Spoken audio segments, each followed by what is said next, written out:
Have you ever wondered why cancer thrives in an acidic environment? Research suggests that cancer cells prefer an acidic body. Transforming your body from acidic to alkaline could be a crucial step in reducing cancer risks. So, how do you make your body alkaline? First, your diet is key.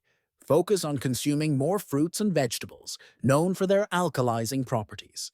Leafy greens like spinach and kale, and fruits such as lemons and watermelons can positively shift your pH levels.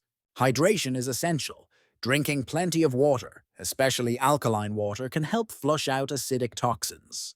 Avoiding sugary drinks and excessive caffeine also makes a significant difference.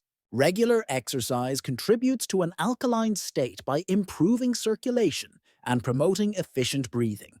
Deep breathing practices like yoga can enhance oxygen levels, reducing acidity in your body.